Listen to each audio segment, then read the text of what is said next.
Hi everyone, welcome back to Weekly Chat with Crime Stoppers. I'm Nichole Deputy Director of Crime Stoppers of Houston. Andy, Director of Victim Services and Victim Advocacy, Crime Stoppers of Houston. We're so glad you came back to see us again. We had a great time last week talking about all things Crime Stoppers and all things Tip Line. We hope that you come back every week and see more. Every week we're going to be doing different topics, different issues, so this is just the beginning of a long journey with Crime Stoppers. Exactly, and we're glad to have you with us. We're nearing the end of January. January is National Human Trafficking Awareness Month. In fact, today here at the Dave Ward Building, we have a human trafficking seminar and training. It's to capacity today, so it really shows that the community is responding to our prevention topics. If you're interested in joining us for one of these seminars, shoot us a quick email at info@crime-stoppers.org. We'll be happy to send you more information. They can also use the website. Go to our website, look at the events. Each month we're going to be highlighting a specific topic and issue. Obviously this month we're doing human trafficking. Next month it's going to be animal cruelty and so on. So we expect over 100 people. Exactly. We're super excited to have that. So given that it's Human Trafficking Awareness Month, we have found 5 fugitives that are wanted for various crimes related to human trafficking. We spun the wheel of justice and got these characters listed for you.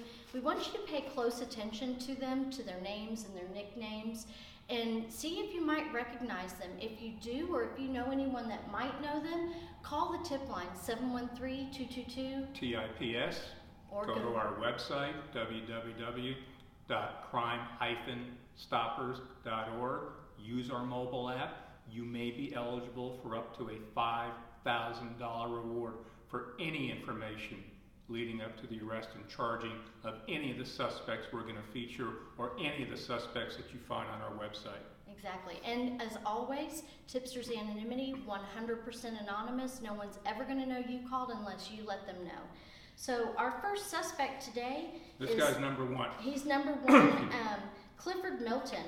His birthday is January 9th, 1995. He's 5'10", 160 pounds. He's wanted for 2 counts of trafficking of persons and organized crime. He's got a lot of tattoos, a big one across his neck. And quite noticeable. Exactly. Yeah. A paw print on one cheek and a cross on another, and I think he has some across his forehead too. The victim in this case, Andy, was 16 years old. He lured this victim, this young girl, away from home using a mobile app. And then he proceeded to sell her on various adult websites. And as common with a lot of human trafficking cases, he moved her from hotel to hotel, forcing her to prostitute herself. And that's almost standard operating procedure. Exactly. Next we have a female, Tabitha Dustin and Mangus. Her birthday is January 10th, 1996. She's 5'4", 120 pounds. In the picture, she has blonde hair and brown eyes. As we all know, women can change their hair color quite easily. She's wanted for trafficking of a child.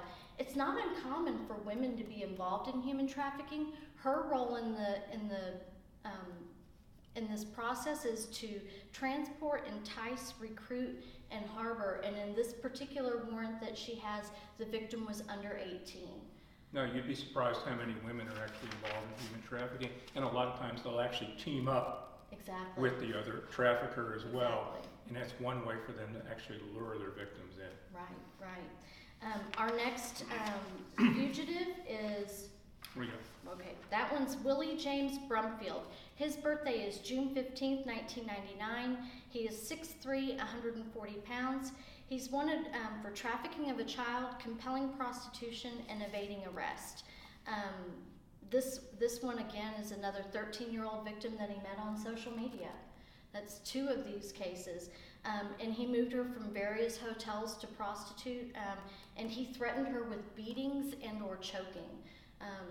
By all appearances, he might not look like a particularly scary guy, but I can promise you... appearances are deceiving. Exactly. And in this particular case, Willie Brumfield's appearance, which makes him not look like your typical human trafficker. Right. He is, and he's a bad guy. We need to get him off the street. Exactly. Next up is Jock Adams, aka PJ, also known as King Jock. His birthday is November 10th, 1992. He's 5'8", 170 pounds.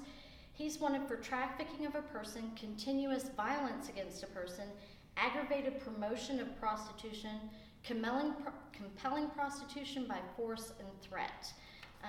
This guy, again, with a large tattoo across his neck, he is a multi-state human trafficker. The victim in this case, he moved her from city to city across Alabama, Tennessee, Mississippi, Louisiana, and Texas. He is a career habitual violent offender. Exactly. This is not his first dog and pony show. In fact, that his nickname is King. Tells me that this is something that he's been doing for quite some time. The fact that you got 4 warrants out for his arrest puts us in our top 5, one of the tops that we need to get off the street. Exactly.